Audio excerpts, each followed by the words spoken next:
De volta ao programa O Mundo da Criança de hoje. É sempre muito bom contar com a sua audiência e a sua participação. O Mundo da Criança, falando hoje sobre neurociência com a psicóloga Marisa Ramos Ferreira, psicóloga da infância e da adolescência, com formação para a orientação familiar e estuda atualmente a neurociência, a neuropsicologia, e está aqui conosco para falar exatamente sobre esse assunto. Ao meu lado, ele, que tem um super desenvolvimento cerebral, o Dr. Francisco Agostinho Júnior. Mas pode não ter, mas eu estou aprendendo muito hoje, sabe? Realmente... A parte que trata criança no cérebro seu é 100%, eu tenho certeza, cara. Eu não tenho dúvida. Mas nós estamos aprendendo muito hoje. Que aqui trata escolhas de time, futebol... Essa é secundária, você um cantinho você não desenvolveu tanto, mas ele que cuida de criança pode ter certeza que é 100%. Mas eu espero que o telespectador esteja tendo a mesma experiência que nós estamos aqui, aprendendo muito com a psicóloga Marisa sobre neurociência, sobre esse aspecto de comportamento do cérebro e especificamente sobre essa manifestação tão comum hoje e que as mães trazem isso muito para o consultório. Olha, eu acho que é ansiedade, acho que meu filho está ficando muito ansioso tal, com o crescimento. E nós estamos vendo aqui que você tem uma explicação científica para isso e a Marisa está comentando com muita propriedade as coisas que acontecem no nosso cérebro.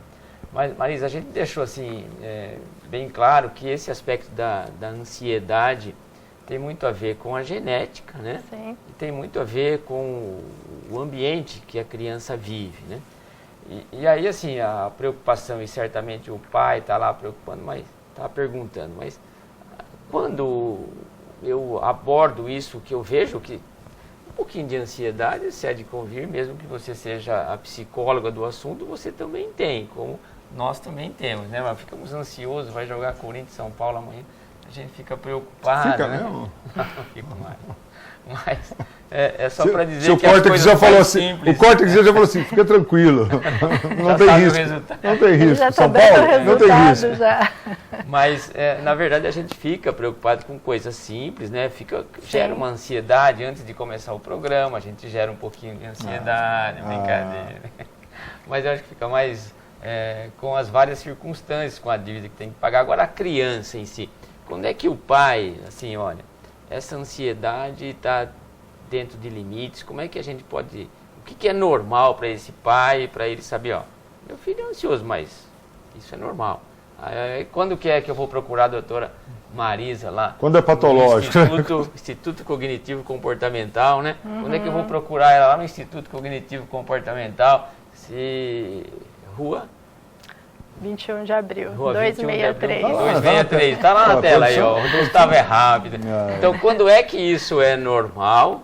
E quando é que eu vou lá para o Instituto Cognitivo Comportamental e vou telefonar lá para o 3432-2559? Explica pra gente lá, Marisa, quando ele vai te procurar e quando tudo bem em casa. Cara, o cara é bom de vista, hein? Eu não enxergo lá onde ele está falando de jeito nenhum. Bom, tem um óculos, né? Você não tem ainda, né? Sim, nós estamos dizendo então que a ansiedade é uma resposta, né, normal de todo mundo, porém, quando ela começa então a ser patológica, quando ela começa a trazer um prejuízo e paralisar essa criança no convívio dela familiar, né, que começa a modificar, no convívio social, na escola, porque diante de situações corriqueiras ela começa a evitar. Então esse funcionamento que nós explicamos anteriormente sobre esse tálamo, a amígdala, ela começa a se conectar, sem interagir, recebendo informações e analisando, e por uma genética ou, como nós dissemos, por algum tipo de situação estressante, essa criança determina então que é melhor ela fugir. Ela não vai enfrentar a situação. Então vamos pensar, né, na prática clínica, crianças que lá em casa começam a falar: mãe, hoje eu estou com dor na barriga, eu não vou para a escola não. Aí a mãe às vezes, não, tudo bem, eu vou dar um remedinho para você, fica em casa, e não percebe tanto algo. Outro dia novamente, ai mãe, não vou, minha barriga está doendo de novo, hoje eu estou com dor de cabeça. E essa mãe tem que começar já a perguntar o que está acontecendo e começar a investigar. Se aconteceu algo lá na escola, o que a criança está pensando, né? E imaginando, anteriormente ela estava bem, e já tem 2 dias que toda vez que ela começa a se aproximar daí da escola, ela se queixa de um sintoma físico que aparentemente não tem um porquê ali orgânico, vamos dizer, clínico, né?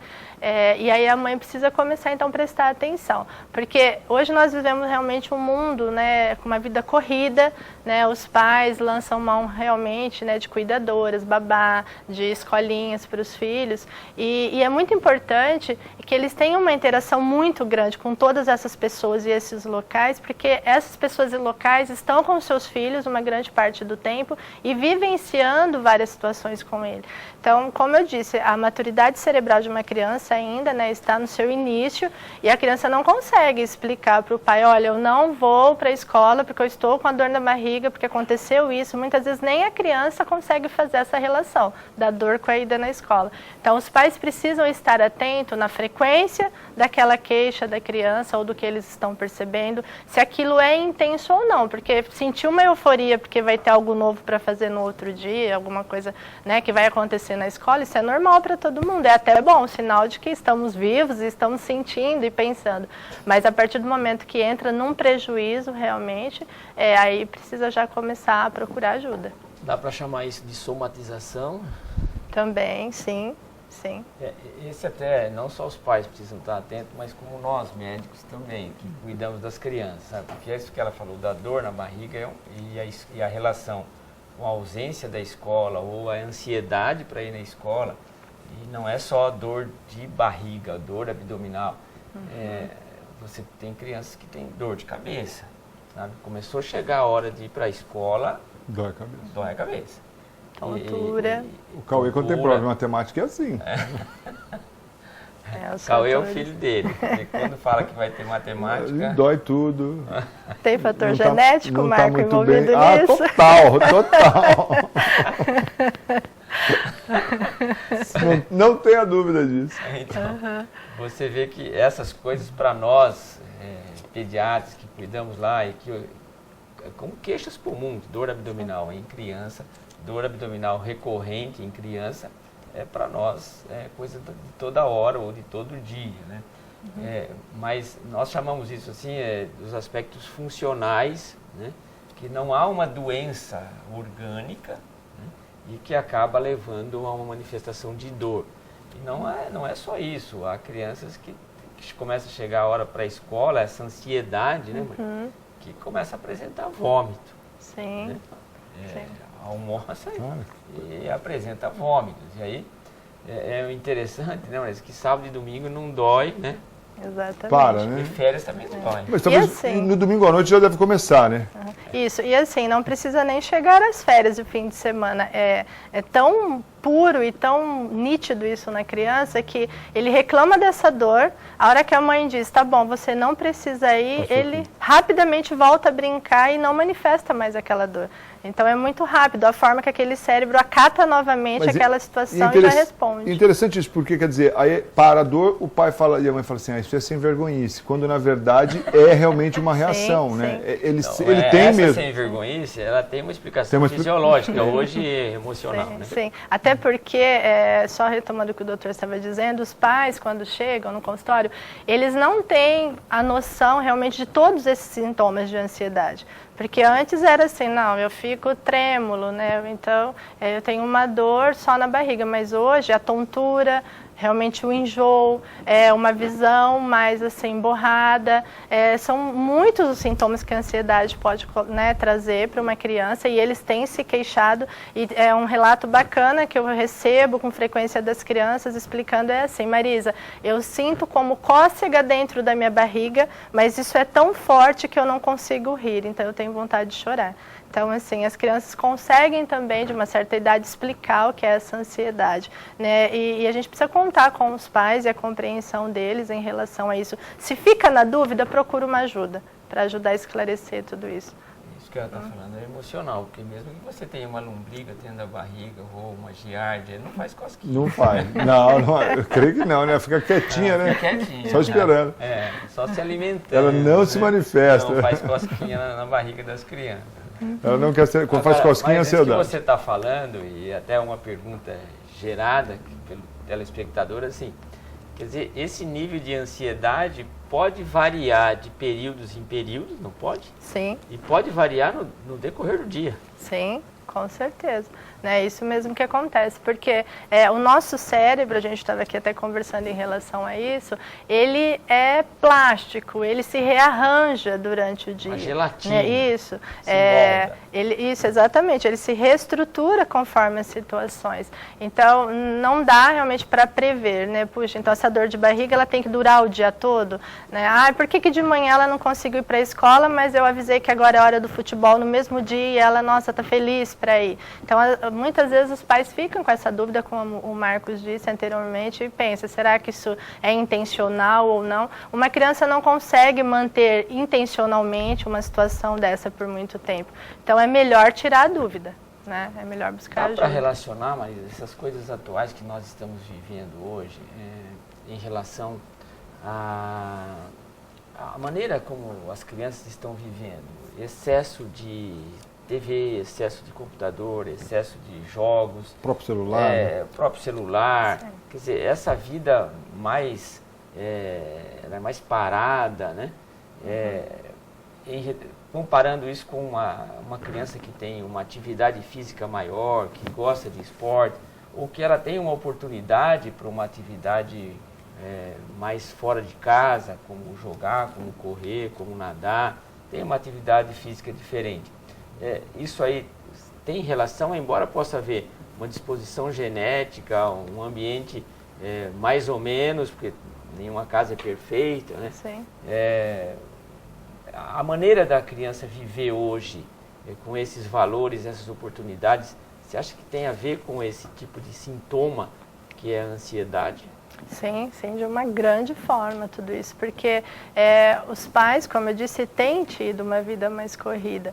E os esportes hoje, isso também para a criança é uma das grandes descobertas, assim, indicações da neurociência, é que os esportes vêm para colaborar na forma de extrapolar essa ansiedade. Então, porque de certa forma ele também permite que se desenvolva e se crie umas novas substâncias, né, cerebrais de prazer e que vai competir então com aquela adrenalina que está ali negativamente agindo na hora da ansiedade. Então o esporte, nadar, jogar futebol, correr, brincar no quintal, isso é muito importante visto essa realidade hoje que as crianças estão em frente a um computador, a um jogo por um grande tempo.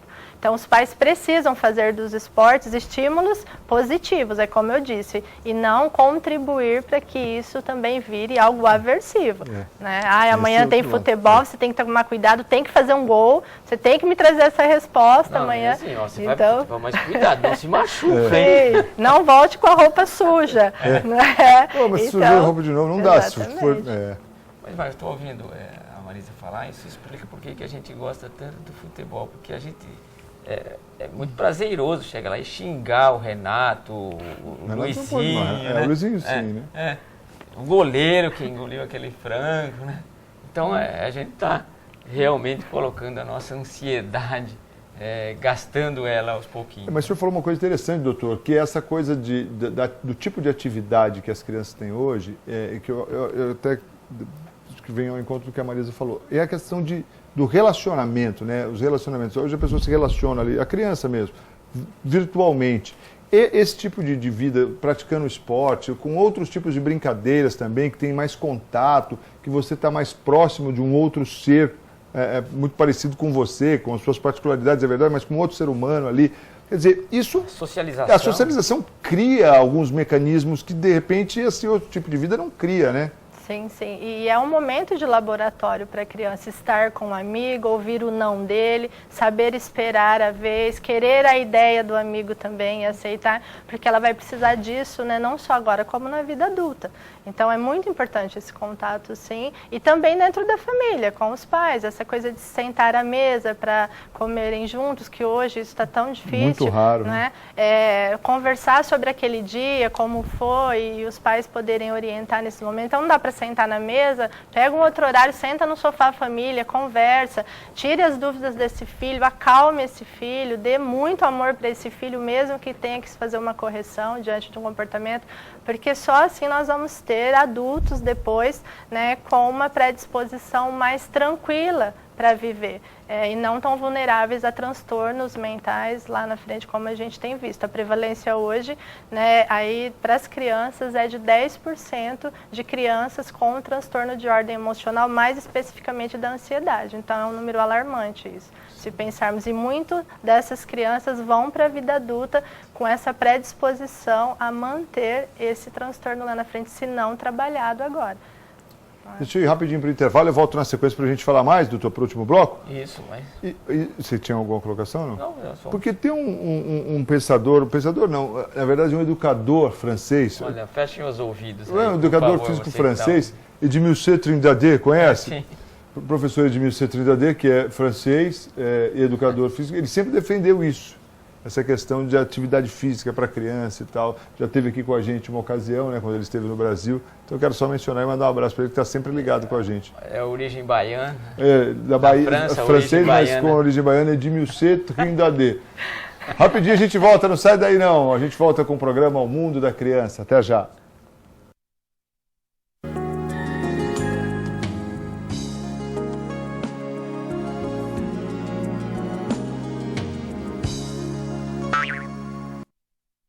Tem novidade na